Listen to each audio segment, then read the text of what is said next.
What you do in the morning has a huge impact on the rest of the day. This is a little like the appetizer that will set your mood and that will set the tone for the day to come. If your morning starts with you leaping out of bed late and then rushing out the door, chances are you're going to feel exhausted and stressed. If your day starts with you knocking it out of the park, you'll feel confident and on top of the world. Listen up, and we'll go over a few steps that should feature in any morning ritual. Wake up at least 2 hours before you need to. The first tip is to wake up at least 2 hours before you need to. Too often, we'll wake up as late as possible for the day ahead, which accomplishes nothing other than to force us to rush out the door in a fluster. It's no surprise we end up looking scruffy and often forgetting important things that we need. Wake up 2 hours before you need to, and you can take it slow in order to really enjoy your day. How to keep motivated when you're in a slump. Anyone can be productive and motivated when things are going well. When you're having a great day and you feel inspired, it can be very easy to set yourself down to work or to get outside and do a workout. The real challenge then is to remain productive when you don't feel good. How do you perform when you feel tired and miserable, or when your motivation has left you? In this presentation, we'll discuss how to get your mojo back on those days and kick ass anyway. Prime yourself. When you feel in a slump, you might wonder what it is that's going wrong. Why can't you summon the motivation and energy to train anyway? The answer is that you have loss of inspiration. Inspiration is the instigator of motivation, and without inspiration, it is very hard indeed to feel motivated and driven. So what's the solution? One fantastic thing you can do is to try and win back a little motivation by priming your mood. Priming means that you're doing whatever you can to try and set yourself in the right state of mind, thus making the challenge that much easier.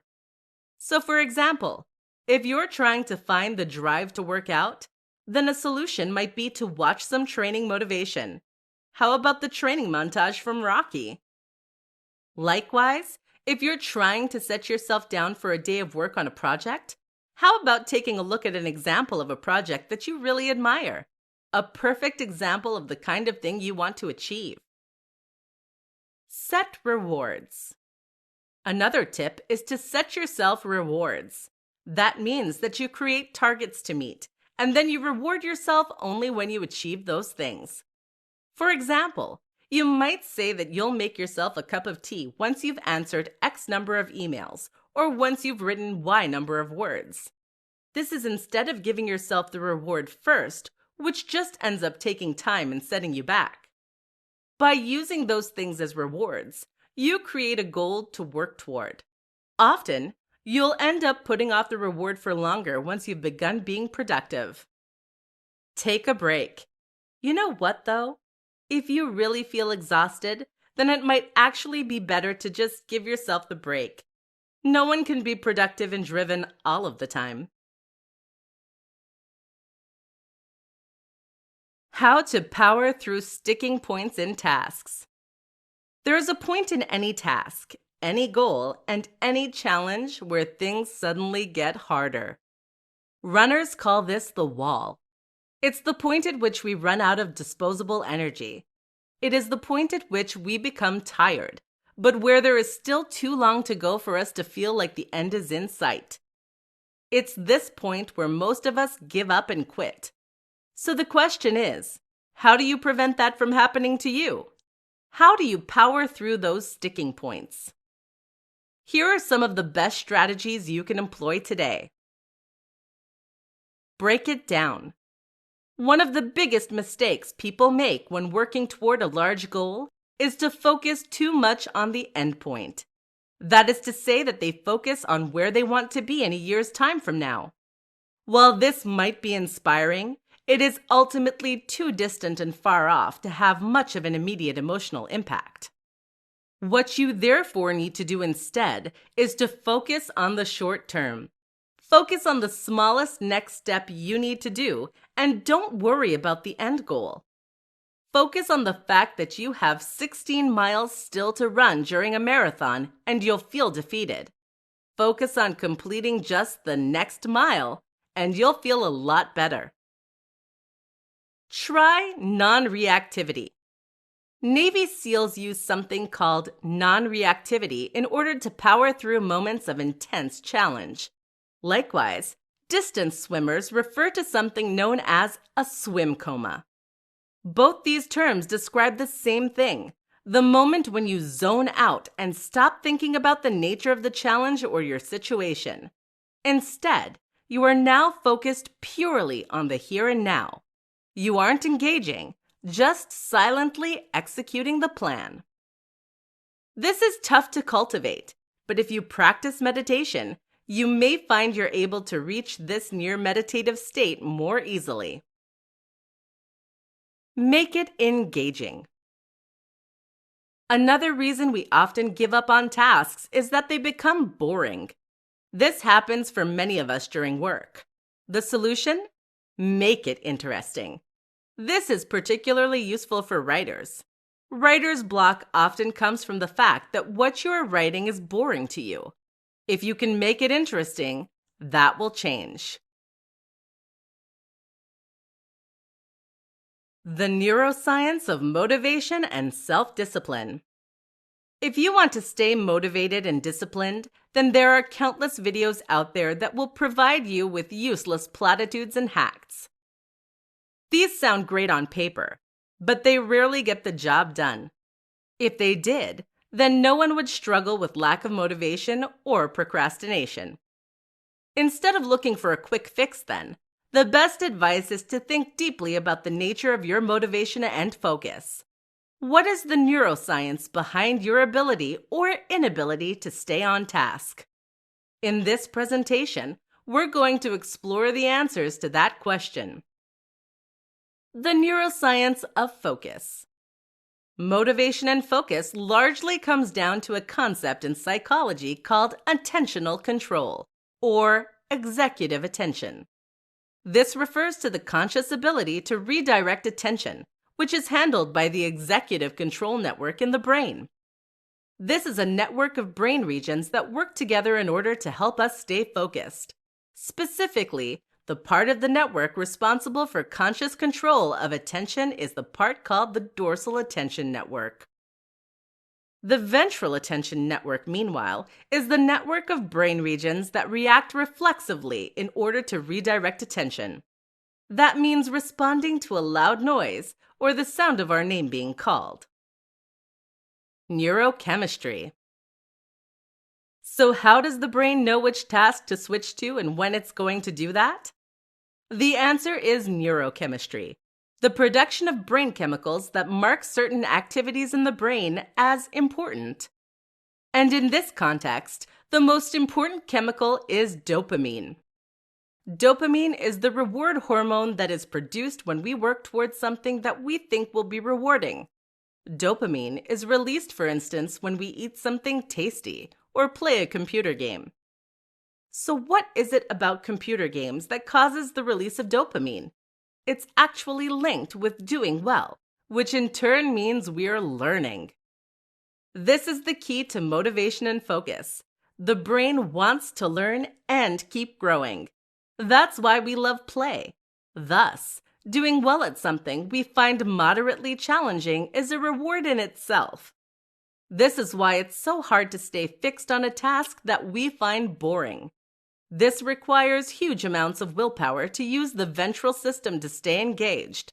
Conversely, if you can turn what you're doing into a learning experience, then you will ensure your entire executive attention network is working in unison. 3 top ways to crush procrastination. Procrastination has prevented countless people from performing their best and achieving the most they can. Imagine how much more you could have done this year if you got back every single hour that you spent procrastinating. This is something many of us fall victim to, and it's something few people know how to overcome. Listen up then, and we'll take a look at some of the best ways to overcome procrastination. 1. Do the best task first. Tip number 1 is to work on a task that you enjoy and that isn't too daunting first. If you're about to start your working day and you have a large list of jobs to do, you may find it tricky to know which one to do the best. Starting with the easiest and most fun task actually makes a lot of sense. That's because this is the task you'll find it easiest to start. And once you've started, it becomes that much easier to carry on. 2. Leave something incomplete. That last tip might have struck you as being at odds with the most typical advice. It might even feel like cheating. If so, you may find this next one even more surprising. Try leaving a job incomplete. In other words, if you're working today, then when you get to the last job of the night, stop before you finish it completely. This goes against the typical urge to finish only when everything is done and we can tie a neat bow on it. But what this actually accomplishes is to make us feel a kind of anxiety when we begin work the next day. We hate leaving tasks unfinished, and therefore, you'll find that you feel a strong urge to leap straight into work when the day starts. It's surprisingly effective. 3. Practice. Finally, you need to practice. That means practicing staying focused and diving straight into work when you really don't want to. Many people don't realize that this kind of discipline is something you can train just like a muscle. You might find you take 20 minutes to get started on average right now, but if you keep fighting the good fight and keep trying to force yourself to work better, then you will find that reduces to 10 minutes and less as time goes on. So even when you do get distracted, it isn't time wasted. 5 top motivation tips you can learn from the Navy SEALs. When it comes to the most motivated individuals in the world, Navy SEALs have to be right up there at the top. Just think about the intense discipline it must take to go through Hell Week. 5 days and nights of training with just 4 hours of sleep total. So what can the rest of us learn from these superhumans? Here are 5 amazing tips. Eat the whole elephant. This rather odd phrase refers to approaching challenges by breaking them down into small parts. Rather than trying to survive the whole 5 days of Hell Week, a SEAL will focus on surviving each short evolution. Likewise, if you have a large job to do, try to break it into manageable chunks. Breathe. Navy SEALs are taught to take control of their nervous system through a process called arousal control. One of the main aspects of this involves using breath work in order to calm the heart rate and focus the mind. This is a highly effective strategy and one that everyone can benefit from. Visualization. When facing a grueling challenge, a Navy SEAL will visualize what they need to do before they do it. This process can be useful for mental rehearsal as well as improving confidence and drive. The key is not to simply focus on the positive outcome, but also the actual process of getting there. Self-talk. Navy SEALs use positive self-talk in order to encourage themselves when the going gets tough. This can help them to focus on the positive aspects of what they're doing and to remember why they're doing it. At the same time, they can use this as a way to build up their confidence and feel invincible. Try reminding yourself of the preparation and training you've done and of the victories you've won in the recent past. Get accustomed to hard work. Most of us live extremely comfortable lives, and we are thus not used to forcing ourselves to do things when things get hard. You need to change this pattern. Don't train or practice under perfect circumstances. Don't plan for perfect circumstances. Plan and prepare to need to complete your goals under the worst possible circumstances. Writing a book? Then practice writing with distractions. Be ready to write on days when you're extremely tired. Try writing ill. If you can do this, then nothing will stop you, just like a Navy SEAL.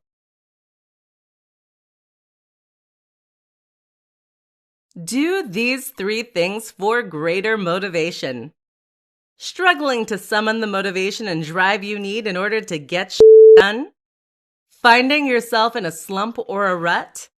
In this presentation, we'll discuss 3 strategies you can use to gain motivation and drive and attack your goals. Make your bed every morning. This might sound strange, but making your bed every single morning without fail is something you can do to gain an instant increase in drive and motivation. How does this work? Firstly, when you make your bed, you'll make your environment tidier and cleaner.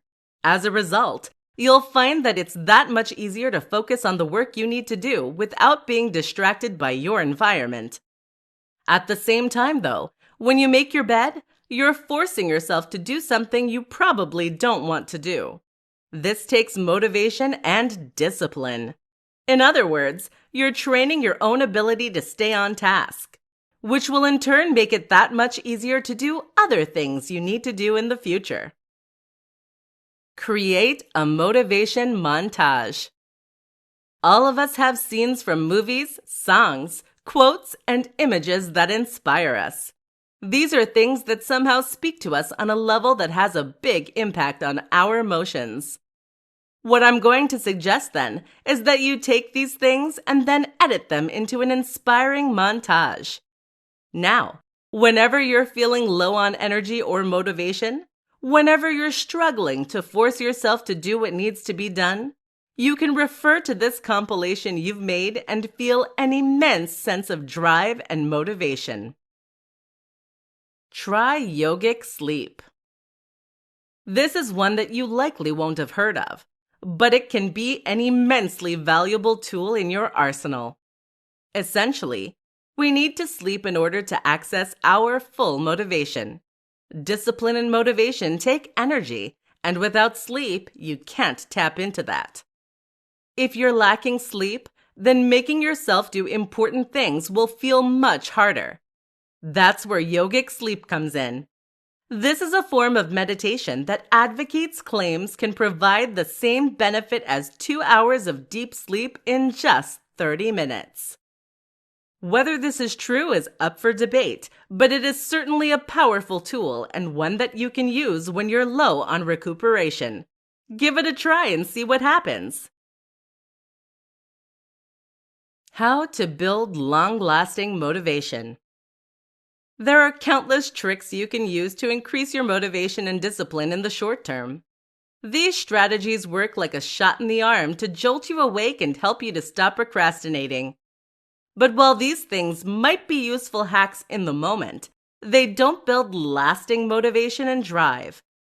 There is only one thing that does: passion. Think about someone like Arnold Schwarzenegger. He's one of the most motivated and disciplined people in the world. He used this discipline to travel to America, become the most successful bodybuilder in the world, to become the highest paid actor in the world, to build a multi-million-dollar business single-handedly, to learn English, to invest in properties, and to ultimately become governor of one of the biggest economies in the world. How? If you were to ask him, he would tell you that it all came down to having a clear vision and goal, to knowing exactly what he wanted to achieve in life. He said that every painful rep in the gym was worth it because it took him one step closer to winning Mr. Olympia. What do you feel that passionately about? Too many of us, on the other hand, will work toward goals when our hearts aren't really in them. How many people are writing books they have no interest in, or are creating businesses that they aren't passionate about? How many are working jobs they hate? How many are getting into shape because they were told to by their doctors? When you do the things you think you're meant to do, then you struggle to summon real motivation and discipline. Conversely, when you work towards something you love, when there's something so exciting that it causes you to leap out of bed in the morning, then you will do anything it takes to complete those goals. You need a life purpose and a vision. The problem is that many people don't have that, and so they end up floundering in a directionless manner. It would be easy for me to tell you right now to just get a vision, but it's really not that simple. If you really want to find a passion, then my advice is to pick any project that interests you to start with. This might not be your life's purpose, but find a goal you're interested in and work on it.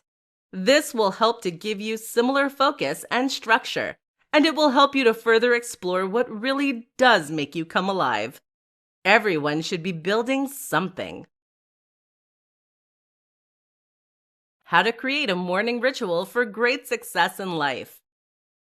What you do in the morning has a huge impact on the rest of the day. This is a little like the appetizer that will set your mood and that will set the tone for the day to come.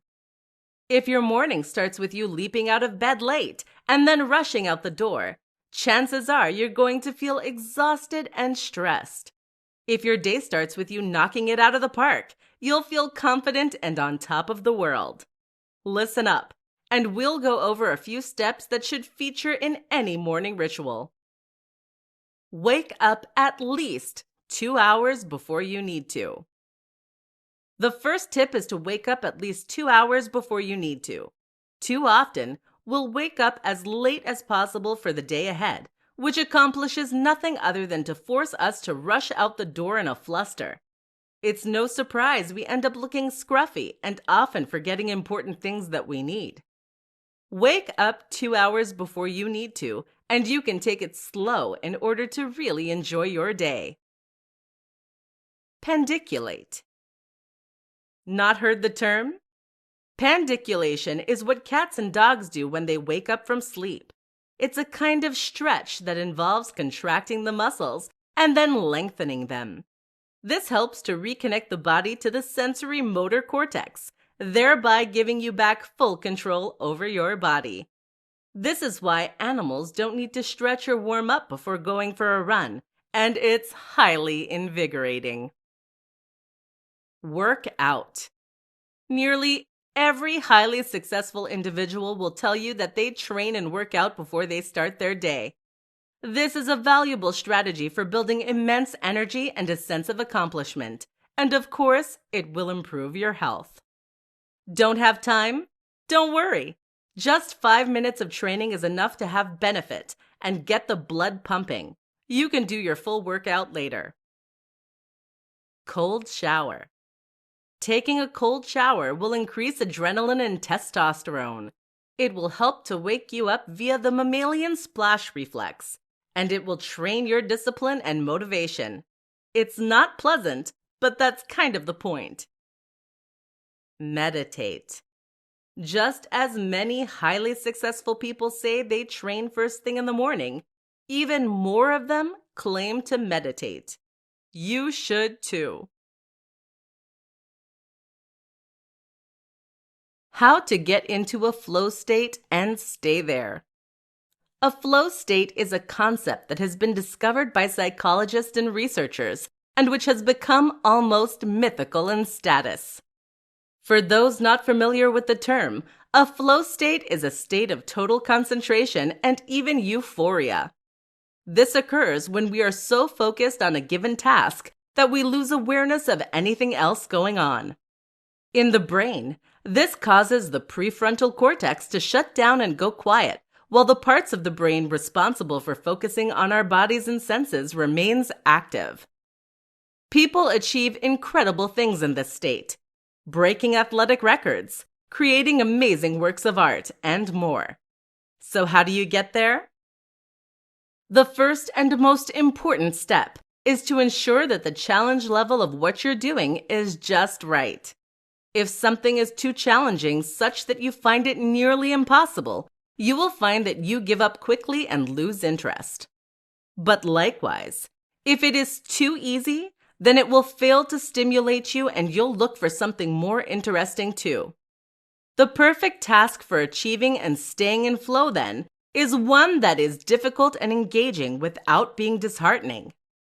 What do you do if you're asked to do something dull and uninteresting? Simple. You find a way to make it interesting. One way you can often do this is simply to practice doing the very best job you can. Find a way to be faster, more efficient, more artistic. By doing this, you make the task much more engaging and therefore make it easier to stay in flow. Another important tip is to remove distractions. It's going to be hard to stay completely focused on a given task if you're hungry or tired, or if there's a loud noise coming from the room next door. A common and useful strategy is to put on noise-canceling headphones, play some loud music without lyrics, and focus on that. Finally, practice being in flow. Practice focusing on something as intently as possible while ignoring all distractions. A great way to do this is to try meditating, which essentially is a form of intense focus. Once you've mastered this, you'll be able to make your mind work for you. And when you do that, you can achieve nearly anything. Why you lack motivation and willpower. There are countless books written about motivation and willpower. Some of these are fantastic at building your drive and commitment. Others aren't so useful. But really, the question we should be asking is why these are needed in the first place. Why do so many of us struggle with poor motivation to begin with? In this presentation, we're going to break it down and get to the bottom of this problem. Life is too comfortable. The first thing to recognize is that most of us have no real need to change our circumstances. We are sheltered, we are warm, and we are fed. As long as this continues to be the case, our biological drives are going to be happy keeping things just as they are. And they won't want to risk those things, even if they can help make us happier, wealthier, and healthier in the long term. In other words, your emotions are focused on your immediate psychological needs. They are focused on keeping you healthy and comfortable. The hierarchy of needs. This can be explained by Maslow's hierarchy of needs.